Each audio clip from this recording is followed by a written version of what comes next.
Hey my bootylicious babes, welcome back to another glutes and legs workout today. So I like to start up with a warm-up. I actually haven't shown you guys a warm-up in quite a while, so I thought I'd include it in today's video.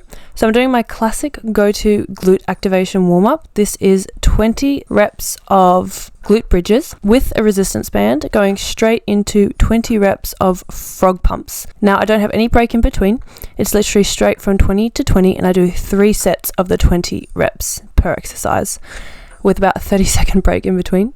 So you guys will feel it. It's a great way to set those glutes up for a banging fiery workout. First exercise for today, I'm actually doing hip thrusts. This is a great exercise to shorten the glutes and really build up the butte muscles. So I'm starting off doing 3 sets of 15 reps, nice and heavy, making sure to really squeeze and hold at the top for a pause. Next exercise I'm going into are Bulgarian Split Squats. I love these. These are a love-hate relationship. And I'm doing 3 sets of 10 reps per leg. Technique is super important with this exercise. I ensure that my knee never crosses my toes, stays at a 90-degree angle to my feet, and I also ensure that I'm hinged at the hips, leaning back into the movement, almost as if you're going into a squat, and I keep the movement slow and controlled. I've got the weight on my working leg side to ramp up the intensity a little bit, but you don't have to have a weight if you're just new to the exercise. And I love these for a bit of a booty growth. Hinging at the hips is really important because it ensures that you're working the glutes as opposed to the quads. So if you keep your back straight, it'll be more quads focused as opposed to glutes. So just keep that in mind when you're performing the exercise. Next, we're going into reverse deficit lunges. Oy. These paired with the Bulgarian split squats, your legs will be on fire. And I'm doing 3 sets of 8 to 10 reps per leg with this exercise. I've actually been loving this movement in most of my recent leg and glutes workouts because I just feel the burn so strongly.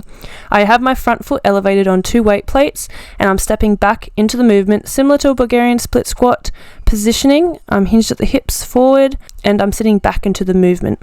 I'm also keeping the weight on that working leg to ensure it's constantly in the state of fatigue and it's not having like a rest in between reps. So keep that in mind as well. I just find that helps keep the intensity high during the movement.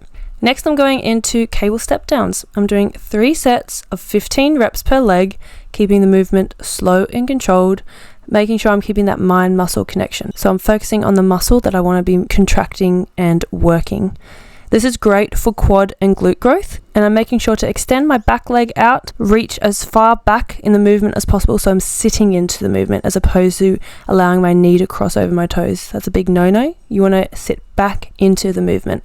So reach that back leg as far back as you can and squeeze at the top. Final exercise for today's workout, I'm going into glute hyperextensions. These are a great accessory movement to really tone and shape the glutes. It's also an isolation exercise, so we really are honing in on those glute muscles. I'm doing 3 sets of 20 reps. I'm also holding a weight plate, as you can see. That is optional. And just keep that back nice and straight. Do not hyperextend it though, so don't go past the hips. I make sure I end up being in a nice straight backed angle and then I go down again. I don't overextend, if that makes sense. Very important to prevent lower back injuries. And that's the workout, guys. I hope you enjoyed today's video. I have got cardio videos coming up very, very soon, so stay tuned. Bye, guys.